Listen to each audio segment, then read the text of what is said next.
The world is growing cold. It's a slow, quiet death, not of catastrophe, but of neglect. In villages from Sparta to Thebes, hearth fires that have burned for generations now sputter and die, no matter how much wood is fed to them. Frost creeps into spring gardens. The breath of children hangs in air that should be warm. The people whisper, first in confusion, then in dread. The gods have withdrawn their warmth. They have sealed away the eternal flame, the primal spark gifted by Prometheus, the fire of mind and soul, deep within the vaults of Olympus. Humanity, they have decided, is unworthy. Let them remember their place in the chill and the dark. But in the forges of men, a different kind of spark is being struck. In the soot-stained workshop of Mycenae, the air rings with the song of hammer on bronze. Here works Callista, a blacksmith whose skill is a kind of mortal magic. Her blades can split a spear in midair. Her armor is so seamless, it is said Ares himself once wore it to war.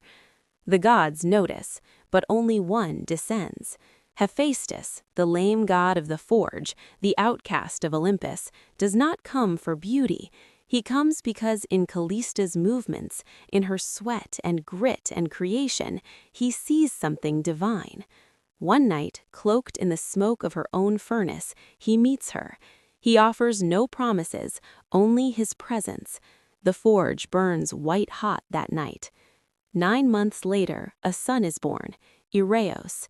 He does not cry, his eyes open, glowing like banked coals, and the fire in the hearth leaps in recognition. The midwives gasp. Touched by the divine, one whispers. He is not meant to stay here long, mutters the eldest. Ireos grows in the heat. At 5, he shapes iron. At 10, he forges a blade that stays warm to the touch. The village fears him. Cursed, they say, son of a god with no throne. But Callista loves him fiercely. Fire obeys those who listen, she teaches him, not those who command.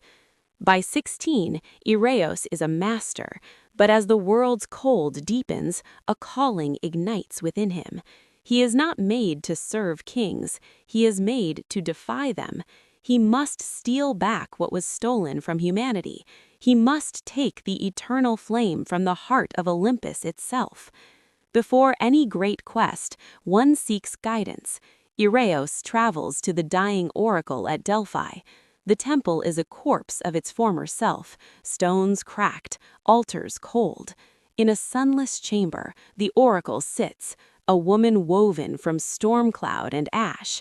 Before he can speak, her blind eyes snap at him. Ireos, she hisses, you will climb the mountain, you will take the flame, and you will die.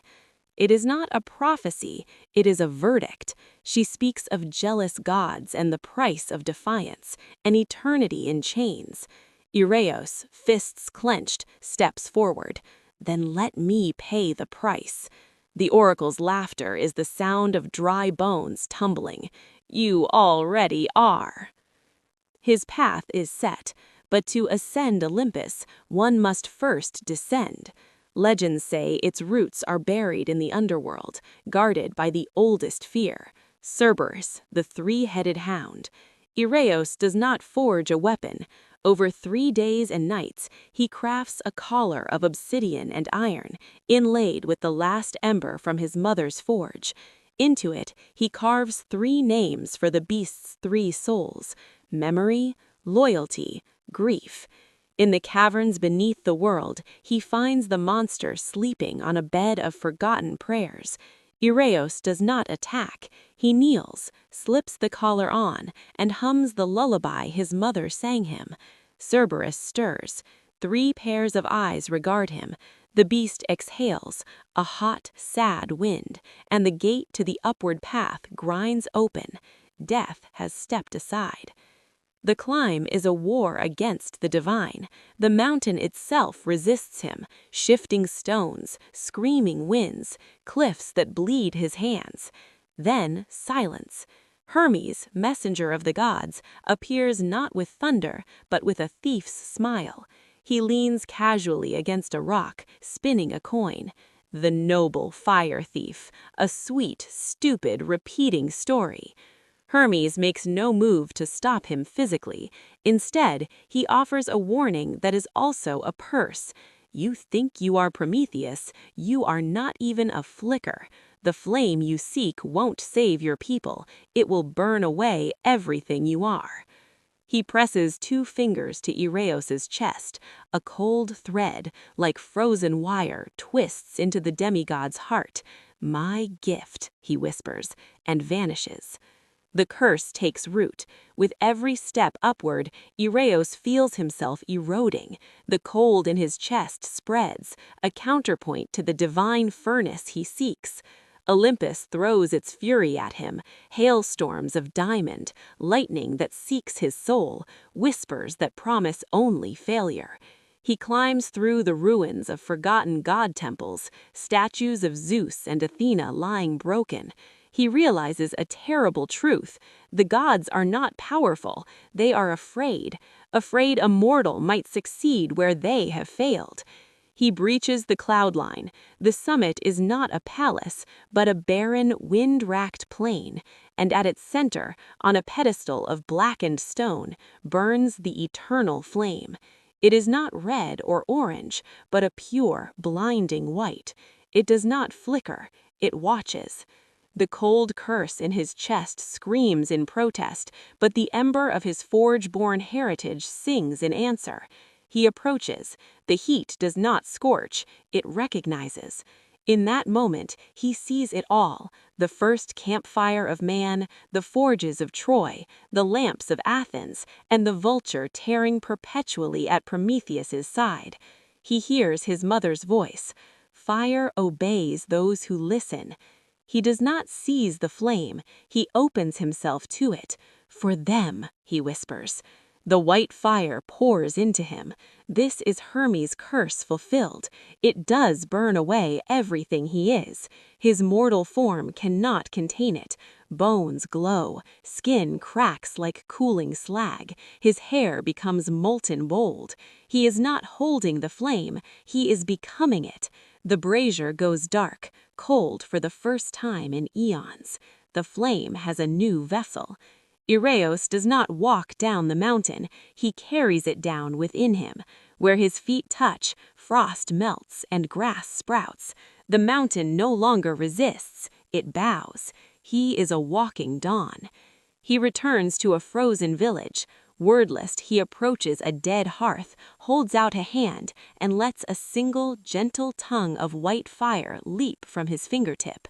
The hearth roars to life, not with ordinary flame, but with the eternal fire. He moves to the next, and the next. A wave of warmth radiates from him, village to village, reigniting the world. But the transformation is absolute. With every spark he gives away, a piece of his form dissolves. He is burning out, scattering himself into the hearths of humanity. He finds his mother's abandoned forge last. A traveler would later swear he saw a young man at the anvil, hammering light. When the vision faded, the forge burned hotter than ever. Ireos walks on until there is nothing left to walk with. His body dissipates into warmth, into light, into the very concept of fire. No tomb is built for Ireos, no songs are sung in temples. But strange things happen. Hearths in lonely cottages light themselves. Blacksmiths find their forges responding to a gentler touch. Children, shivering in the cold, speak of a man of light who stood by the fire before it leapt to life. He never died, he became warmth itself. Not a god to be worshipped, but a presence to be felt. When your fire burns peculiarly bright on a cold night, that is Ireos passing through. When you hear the steady rhythm in a crackling log, that is his hammer, eternal on the anvil of the world. He is the forgotten son who remembered humanity's worth. He is the spark in the darkness, the warmth in the winter, the quiet defiance in every flame that refuses to die. The gods sealed away the fire, but a boy born of soot and sacrifice taught the world how to glow again.